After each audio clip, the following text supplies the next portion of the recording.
Hey there, friends. Welcome back to another episode of the Bible in Life podcast.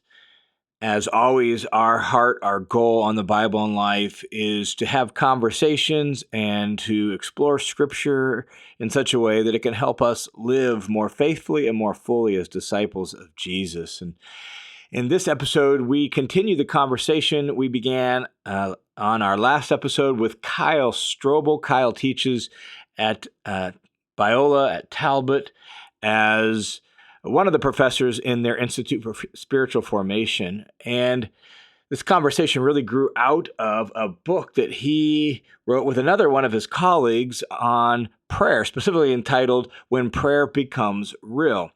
So we began our conversation about that. That led in our last episode to talking about how messy prayer is and how messy spiritual formation is. Part 2 here in this episode picks up really where we left off, talking about the Puritans and some of the Puritan insights into the spiritual life. And we pick up at that place thinking about all the distractions in our world, how busy our world is, and we explore and wrestle with the importance of creating space in our life for self-examination, creating space and room in our individual life for thinking and reflection and for exploring the majesty of God, even in creation with the stars. But then the conversation takes a turn, really an unexpected turn for me, who was just enjoying talking with Kyle about this, to the importance of church, our what you might call our ecclesiological life, our life together in church and how we do church. And really all Kyle and I do during that conversation is raise questions and look at issues. And we don't really have a whole lot of great answers, but what we're trying to think through is, what would it look like maybe even not just in our individual life, but in our corporate life together, our church life, to slow down and create space for meaningful interactions with each other and with each other with God? And how can the church be a kind of community that supports our own individual walk with God and our own spiritual formation? And so we talk about the church Kyle's a part of, and we just kind of reflect on some things with that. And so I am going to just jump in with this part of the conversation with Kyle, and then I'll come back at the end and just offer a few reflections based on what Kyle and I talk about here in this section of our conversation, just really about prayer and spiritual growth together as the people of God. So I hope you enjoy this conversation as we reflect on how it is we can create space in our life and our world for meaningful interaction with God and each other. Do you think, just thinking about the Puritans and some of the depths of some of those writings you're talking about, and maybe you have some insight on this, I've wondered if part of it, because, and I don't want to over romanticize their life, but I mean, there were fewer distractions. There was more space for self-examination and thinking and reflection. Mm-hmm. Yeah. Do you think some of the depth of their insight is directly connected to almost life itself had some built-in silence and solitude opportunity because they're full of the Spirit, because they know God, they have space to examine themselves and reflect and to think deeply about life and about God and about the soul? That's part of the reason why there's a little more depth to some of their thinking and writing. Yeah. No, that reminds me of a buddy of mine wrote a chapter on Calvin on contemplation, and Calvin said, on Saturday evening, you should go outside and gaze upon the stars. Like, that's how you should begin Sabbath. And my buddy was writing on this, and he said, does that mean light pollution is a form of spiritual warfare? Because we're especially where I live, Southern California, like, my kids saw 4 stars at night. They're like, oh, the majesty, And, we do live in an age that cuts us off from quite a lot of that. And I did my PhD work in Jonathan Edwards, and so after I did my PhD, I wrote a book on Edwards' view of spiritual formation as a way to give people a sense of what did we believe 300 years ago as evangelicals about spiritual formation. Yeah. And when I was doing that book, I was looking through his letters to his children, looking for places where he would do some pastoral care. And it was so funny because he he told one of his daughters, make sure you get away often from the vain bubbles of this world. And I'm like, they didn't even have electricity. What They are didn't we have talking they about? didn't have these things that are always with them that have Totally. these news feeds you can scroll on a regular basis. Totally. I'm like, what kind of chaos was he worried about? Yeah. And it's so interesting to think about. Like I often, because I live a lot of my life 300 years ago and beyond, I think about this a lot. Like if you could bring them to this age and to show them, Mm. man, I think they would be so troubled. And part of what I want to say is I think it's right. So actually in that book, so that book's Formed for the Glory of God, I have a whole thing on silence, solitude. I talk about all that stuff. But that's, been 10 years ago. Like as I've reflected a little bit more on these things, I would say my first word today wouldn't be silence and solitude. That would Hmm. probably be my second word. I'd turn to that very quickly. But you know what I think what I would say first today? I would say we need to recover a view of Christian liturgy. And I'm using that term very broadly. Every church Yeah. has a Christian liturgy. Hmm. We need to recover a otherworldly view of Christian liturgy. So that instead of turning to my private spiritual life first, Yeah. I think the first thing we need to do is turn to the corporate life. And one of the things, so I'm currently actually the elder chair of an elder-run church. So I'm at a church that's plurality of leadership, no head pastor. I preach more than anyone else preaches. I'm the elder chair there. I only preach about 16 times a year though, so that's a very Yeah. broad kind of thing. Okay. And we've developed a liturgy. Again, it was no brilliance of mine. Certainly, I wasn't really a part of this, and it was no strategy. It just kind of emerged. Where now we used to be kind of embarrassed by it, but we just decided to just own it. Like our church service is regularly 2 hours long, Wow. Wow. and we are kind of so chock full of college students that we don't know what to do with all of them. Yeah. We spend an uncomfortably long time praying within the prayers of the people in our church. Like we Really. just unapologetically, we're going to embrace a cadence that is antithetical to everything else the world has going on. Mm. And it's almost comical to the degree like you see someone like a scripture reader's walking up and they're not even walking, they're just kind of slowly meandering. We'll get there eventually. Yeah. And it's been trying to kind of just reject this vision of fast growth, development, savvy. Like we're just going to Yeah. jettison all of those things and draw Yeah. near to our Lord. And I think we need to begin not primarily with the individual and spiritual formation first, although of course we need to talk about all that. But I think we need to start thinking first and foremost about what does the body of Christ look like with these things and how are we Yeah. cultivating these there and how's that Well, then funding a life? yeah.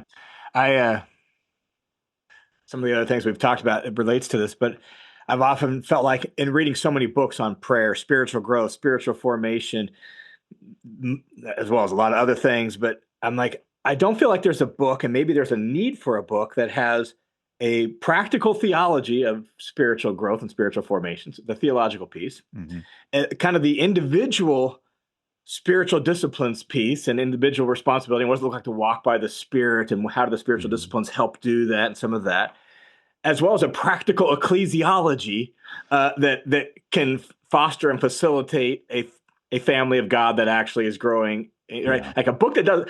I don't know if that's possible. Maybe that's too many objectives in a book, but I feel like it's those three components that all need to come together Mm-hmm. into a holistic vision of spiritual growth and spiritual formation. Yeah.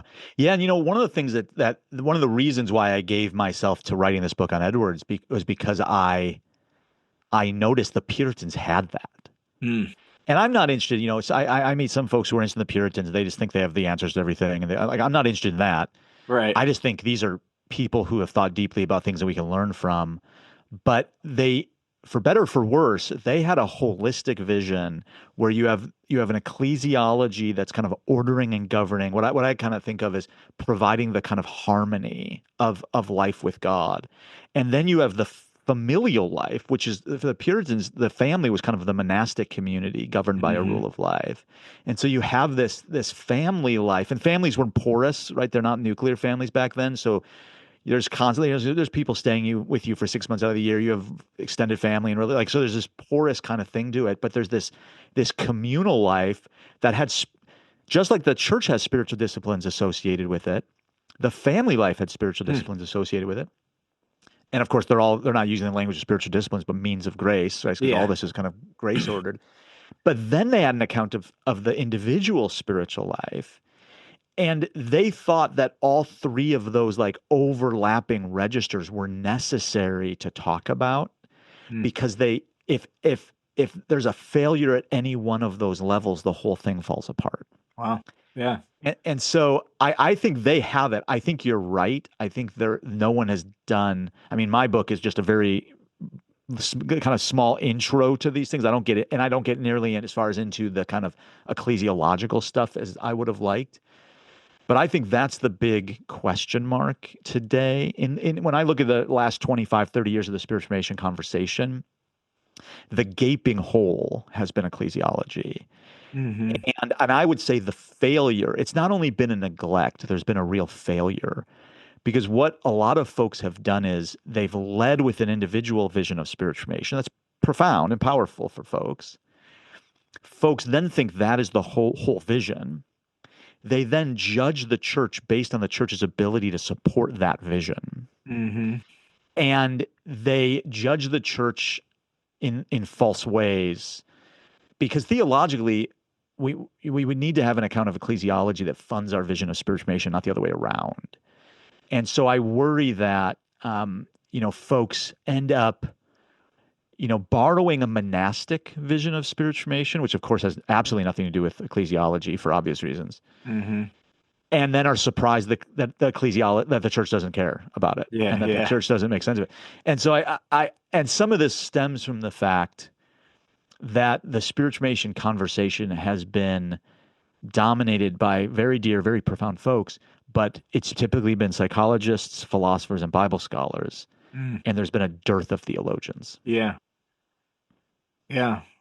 Interesting. So in the church that you're helping shepherd and lead, I'm assuming you're then experimenting with some of this vision, this ecclesiological vision for some of this in that church, in addition to the liturgy that you've structured, and what are some other ways maybe you've attempted to kind of create a communal experience that supports and, as you say, funds our spiritual formation individually? Yeah, well, our church is a pretty weird place. It's a Baptist, liturgical Baptist church. Is that correct? That's right. It's a liturgical Baptistic church. So we're not not technically Baptist, but Baptistic. Okay. Baptistic. Yeah. So yeah, they call us the liturgical Baptists, and we've kind of owned it. We kind of like that, and it's funny because we're liturgical but high relational. Okay. And because of the plurality of leadership, the struggles we find is we're right next to Biola. Okay. So sometimes whenever a church is right next to an institution, sometimes it's hard to know, like an institution like Biola has a ton of care going on. I mean, our spiritual directors from our program see, I think, over 1,000 people a year in spiritual direction. And so a lot of our congregation is getting care there. So we've had a hard time wrestling through how do we pull apart the reality of the care that's happening through these overlapping kind of places. But then because we're mostly students, we also have the budget difficulties. And so we're so it's almost entirely kind of a volunteer base. So then you have time questions. Yeah. The stuff we're pushing into now is how do we recover a holistic vision of pastoral care? And what are the goals of that distinct modality? Because culturally, we have the therapeutic modality, and then we have a growing interest in things like spiritual direction, which are two different things. But then pastoral care is a different thing as well. And so we're trying to kind of navigate those three dynamics. And we're an interesting place to do it because we have psych professors, we have spiritual directors, we have psychologists, we have pastoral care. Like we have Yeah. because we're right next to a university, Christian Yeah. university. So we're flooded with people that are, so a lot of what we're wrestling with now is how does a small church with people with full-time jobs and kids and Mhm. other, how do we do life together while at the same time casting a vision for each of these levels of things? And so Yeah. we're really wrestling with a lot of that, and it has been difficult in light of the fact that because we're a college church in a lot of ways, the turnover's Hmm. substantial, and financially we're just very limited Yeah. on Yeah. what we can do. Yeah. Yeah, no, that's interesting, and I can see those challenges pastorally and everything else. It's a unique experience. I I have sensed from a lot of 20 somethings, maybe early 30 somethings that I've talked with, uh, a kind of a growing hunger for uh, kind of some of the classic liturgical experience. I think I think that's Yeah. why you see a move towards Anglicanism, Orthodoxy, Catholicism, Hmm. and other expressions of liturgical churches among some of the young people. Um, I think there's a variety of reasons for that, it seems from my conversations. But I do Hmm. think there's the interactive nature of it, the more holistic nature of it is very impactful. The experiential nature of a more Hmm. liturgical expression of church, I Yeah. think the young people are hungry for that. You go to at least the kind of churches that I've been a part of and been more familiar with, probably like the churches you were familiar with in your younger years. Where it feels more almost like a Christian conference on a Sunday morning, week after week. Where you Yeah. have 4 or 5 songs from a band and a few announcements, maybe a brief prayer time, and then a 40-minute sermon, and then uh, hopefully we take communion in there or something, and Yeah. do something like Totally. that. But I think that's for a lot of young people after they do that for a while, it's gotten kind of tired, and they're like, I Mm. feel like I need something more. And there is a Yeah. transcendent element to the liturgical experience as well that I think is pretty powerful. Totally. No, I think that's right. Yeah, I think there's a desperation to kind of to have depth of meaning. Hmm. And I think they're sitting in some of these churches and they're feeling the thinness. Hmm. And there's an irony, I think, in a lot of those churches where they're funny because there's actually a lot of expectation for action, Hmm. but there's just no expectation for action in the service. So like the services are entirely passive, Yeah. and then you leave and are told to be entirely active. Yeah. And they're not helping on either case navigating God and his presence, who he is and Hmm. what he's done. And so you get a lot of pragmatism that seeps into those spaces.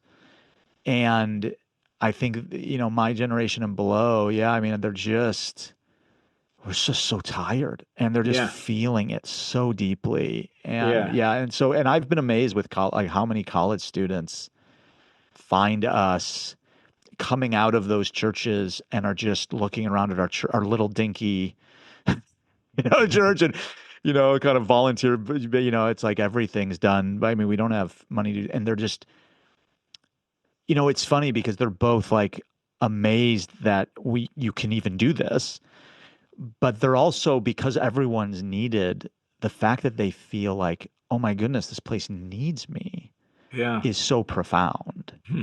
Hmm. And that's what's really grabbed a lot of them, I think, is the realization that they were at a lot of churches that they were basically told you're not needed other than to bring friends, to give money, or to do these activities. Like, no, no, you're needed because you're a part of the family, and the family's needed on Thanksgiving Day. Like, we got a lot to do. We got, Yeah. and that's like Yeah. every Sunday, like we just, we need you. And it's funny to see how, I mean, we literally had had a season where we had to tell people like, please, for just the next couple of months, just don't ask if there's any needs here. Like everything's more than covered. We can't, we were all laughing. Like, I've never been to a church that's like, sorry, we just have too many people serving right now.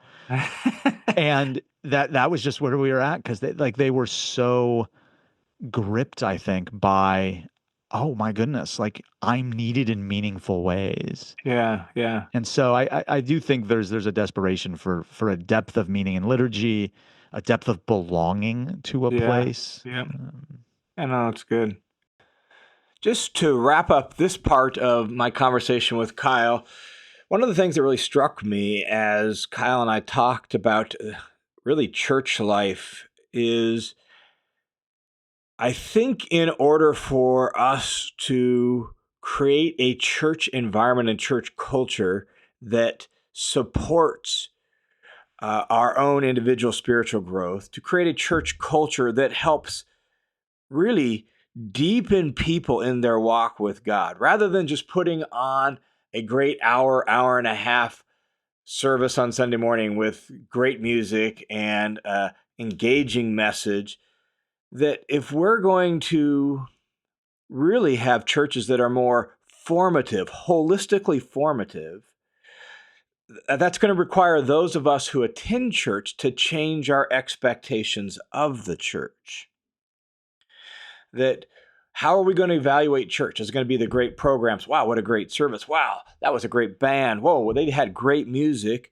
Or is it going to be the church actually intentionally and deliberately created a space and a culture for, as we talked about in our conversation, for depth of meaning, for reflecting on life, for maybe coaching in people in giving, as we even hinted at here in the episode, spiritual direction, thinking through what is God doing in your life and where are you at and how is God working, and providing opportunities and resources and even training people in spiritual direction and helping people really become genuine guides to the spiritual life. How could we do that as churches? And what would that look like?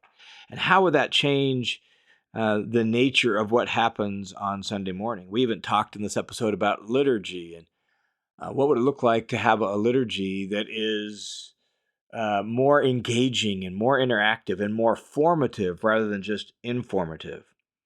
And how could we, in our family life, our individual life, and even our church life, slow down for meaningful life together, for meaningful conversation? How could we do that? I think as I reflected on this conversation with Kyle, those were the kinds of questions I was wrestling with. And I think it would be worth all of us just prayerfully thinking that through. And those of us who are in church leadership, beginning to wrestle with those sorts of things. What would it look like to be churches that are less concerned with the efficiency of modern life and more concerned with helping foster deep connections with each other, deep connections with God, and helping people feel like they have a depth of belonging and a depth of meaning, and guide them intentionally in conversations that help them know God, seek God, and understand what God is doing in their life. All right, I look forward to part 3 of this conversation, where we kind of turn the corner back to where the conversation started, with prayer and with spiritual growth and this honesty in prayer, and what are some tools and ways that we can engage with God in deep, meaningful, honest ways in prayer. And so that'll come out next week as we look at part 3 of this conversation between me and Kyle. So thanks again for tuning into this episode of the Bible in Life podcast. As always, the Bible in Life is made possible by the generosity of dozens of people who support this podcast, as well as the entire online ministry that includes the listener's commentary and other resources as well. So thanks a ton for your support. May God bless you. I hope you guys have a wonderful week as you walk with God and create space in your life for Him and for others who can help you walk with Him as well. God bless you guys. I look forward to talking again with you next week.